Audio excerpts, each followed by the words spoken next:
Have you ever wondered what makes a person truly wealthy?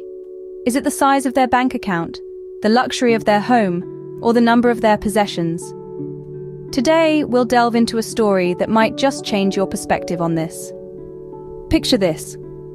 Once upon a time in a bustling city lived a man named Robert. Robert was a successful businessman, admired by many for his wealth and prosperity.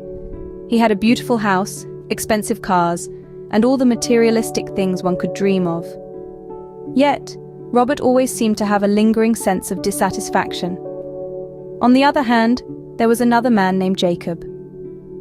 Jacob lived in the same city, but his life was vastly different. He was a simple schoolteacher living in a modest home. His possessions were few, but his smiles were many. Jacob found joy in the simple things: a good book, a cup of tea, a walk in the park. His heart was rich with contentment. One day, Robert and Jacob crossed paths at a city park. They began talking, and Robert couldn't help but notice Jacob's radiant happiness. Curious, Robert asked, "Jacob, I have everything a man could want, but I'm not as happy as you. How is it possible?"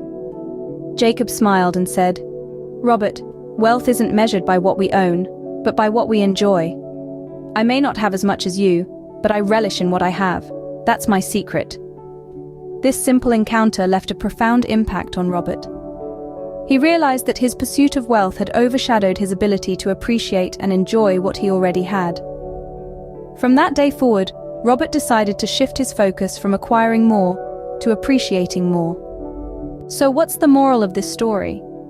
It's that true wealth isn't about the possessions we acquire, but the joy we derive from them. It's about appreciating what we have and finding happiness in the simple pleasures of life. A rich life isn't necessarily one filled with riches, but one brimming with contentment. To summarize, our story today tells us that the measure of wealth is not in the abundance of possessions, but in the richness of enjoyment.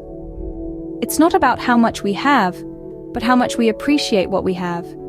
Because in the end, the wealthiest person isn't the one with the most, but the one who needs the least. So, as we navigate the hustle and bustle of our daily lives, let's remember to pause, appreciate, and enjoy.